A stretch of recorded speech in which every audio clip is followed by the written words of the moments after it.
Sebelum manusia menghitung tanah dengan hektar, sebelum peta dipenuhi garis izin dan konsesi, Sumatera sudah lebih dulu hidup.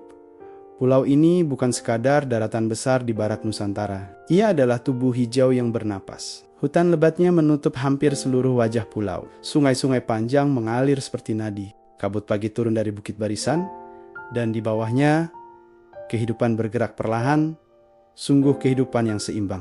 Sumatera sebelum abad ke-15 bukanlah pulau kosong. Ia adalah dunia yang lengkap. Jauh sebelum abad ke-15, bahkan jauh sebelum kerajaan-kerajaan besar dikenal, Sumatera telah dihuni manusia. Bukti arkeologi menunjukkan jejak hunian sejak puluhan ribu tahun yang lalu. Namun kehadiran manusia tidak mengubah wajah pulau ini secara drastis. Populasi masih jarang, teknologi sederhana, dan tekanan terhadap alam nyaris tak terasa. Hutan hujan tropis menutupi dataran rendah, rawa gambut terbentang luas di bagian timur, dan pegunungan Bukit Barisan menjadi tulang punggung pulau. Hutan bukanlah sekadar latar alam, tapi sistem hidup. Hutan mengatur aliran air sungai-sungai besar, seperti Musi, Batanghari, Kampar, dan Siak. Ia menjadi koridor bagi satwa besar seperti gajah, badak, dan harimau yang telah melintasinya selama ribuan tahun. Di hutan ini manusia hidup dari apa yang alam berikan. Umbi, buah, rotan, damar, hewan buruan, dan ikan sungai. Perladangan dilakukan kecil-kecilan. Tanah dibuka secukupnya, lalu dibiarkan beristirahat dan pulih kembali. Tidak ada kata habis. Bagi masyarakat Sumatera awal, hutan bukan musuh, bukan juga properti.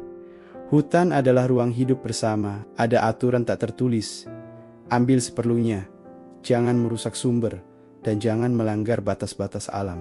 Tanah tidak dimiliki secara mutlak. Ia diwariskan, digunakan, lalu dilepaskan kembali untuk komunitas. Inilah perbedaan besar dengan zaman sekarang. Hutan tidak dianggap lahan kosong. Ia justru ruang yang penuh makna, spiritual, sekaligus ekonomi. Ketika Sriwijaya bangkit sekitar abad ke-7, Sumatera mulai dikenal dunia. Tapi cara Sriwijaya hidup sangat berbeda dengan logika modern. Sriwijaya bukanlah kerajaan agraris besar yang membabat hutan untuk sawah, melainkan sebuah kerajaan maritim. Kekuatan Sriwijaya terletak pada sungai, pelabuhan, kapal, dan jaringan dagang yang menguasai Selat Malaka. Hutan tetap berdiri tegak. Justru dari hutan itulah Sriwijaya mendapatkan kekayaannya. Komoditas utamanya adalah kapur barus dari barus, kemenyan dari pedalaman, damar, rotan, kayu bernilai tinggi, dan emas yang didulang dari sungai-sungai Sumatera. Semua diambil secara selektif, bukan dengan cara konversi hutan besar-besaran. Hutan adalah sumber dagang, bukan objek yang harus dihabiskan. Dengan cara ini, Sriwijaya berhasil menghubungkan India, Tiongkok, Arab, dan Nusantara tanpa harus mengorbankan alamnya. Sumatera sudah menjadi bagian dari dunia global, tanpa harus gundul. Hingga menjelang abad ke-15, perubahan besar di Sumatera masih terbatas di wilayah pesisir dan muara sungai. Islam mulai masuk. Kesultanan-kesultanan seperti Aceh dan Palembang mulai bangkit. Dan pelabuhan-pelabuhan semakin ramai. Namun, pedalaman tetap hijau. Hutan masih menjadi benteng alam, sungai-sungai tetap jernih, dan satwa liar masih bebas bergerak. Jika seseorang berdiri di Sumatera pada tahun 1400, yang ia lihat bukanlah ladang luas atau perkebunan, melainkan lautan hutan tanpa ujung.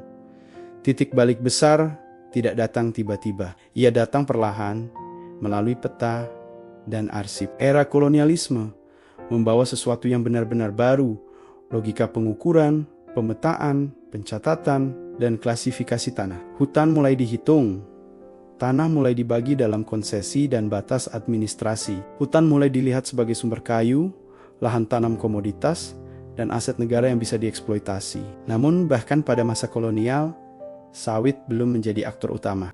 Pembukaan lahan masih relatif terbatas. Eksploitasi kayu dan tambang memang meningkat, tetapi luas hutan Sumatera masih jauh lebih besar dibanding hari ini. Kerusakan besar belum terjadi, tapi benih-benihnya baru saja ditanam. Setelah kemerdekaan, Sumatera memasuki babak baru. Pembangunan menjadi kata kunci. Hutan mulai dipandang sebagai cadangan ekonomi, aset negara, dan yang terpenting, lahan yang belum produktif. Istilah lahan kosong mulai sering digunakan, seolah mengabaikan fakta bahwa di sana ada kehidupan manusia, satwa liar, dan sejarah ribuan tahun. Logika ini membuka jalan bagi perubahan yang paling drastis. Ketika sawit masuk secara masif, segalanya berubah total. Sawit bukanlah sekadar tanaman. Ia adalah sebuah sistem industri.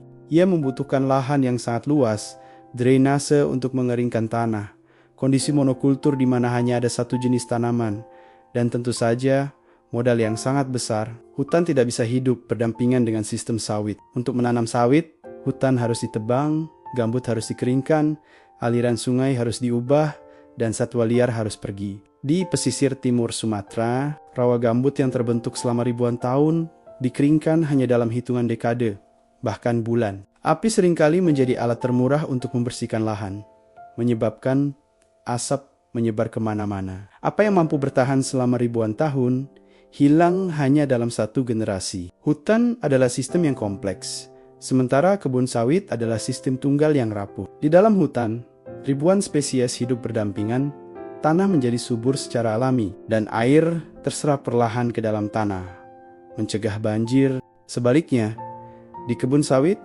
hanya ada satu jenis tanaman. Tanah sangat bergantung pada pupuk kimia, dan air mengalir deras di permukaannya. Akibatnya, banjir datang lebih sering, kebakaran lebih mudah terjadi saat musim kemarau, dan satwa liar kehilangan rumah serta koridor jelajahnya. Dampak sosialnya pun tak kalah besar. Tidak semua orang di Sumatera diuntungkan oleh ledakan sawit. Memang, sebagian petani kecil mendapat penghasilan baru. Namun, banyak juga masyarakat adat yang kehilangan tanah leluhur mereka.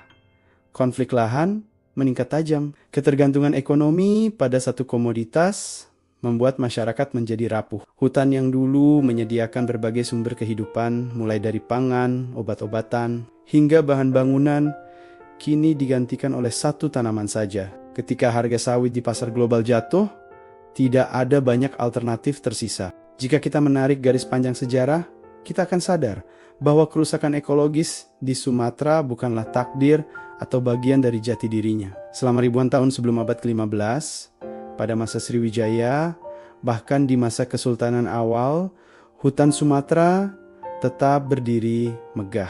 Kerusakan masif adalah fenomena modern. Ini terjadi bukan karena orang Sumatera tidak peduli pada alam, atau karena alamnya yang rapuh. Ini terjadi karena sebuah sistem baru diperkenalkan, sebuah sistem yang memaksa hutan untuk diubah menjadi angka-angka keuntungan ekonomi. Sumatera bukan hanya sebuah pulau, ia adalah ingatan panjang tentang hubungan harmonis antara manusia dan alam. Hutan-hutannya pernah menjadi penghubung dunia, bukan pengorbanan atas nama pembangunan. Jika hari ini kita berbicara tentang pemulihan, tentang restorasi, kita tidak sedang bermimpi terlalu jauh. Kita hanya perlu mengingat kembali bagaimana Sumatera hidup, sebelum kita lupa cara mendengarkan suara hutan. Terima kasih telah menonton. Jangan lupa subscribe dan tulis di komentar cerita apa yang ingin kamu dengar berikutnya.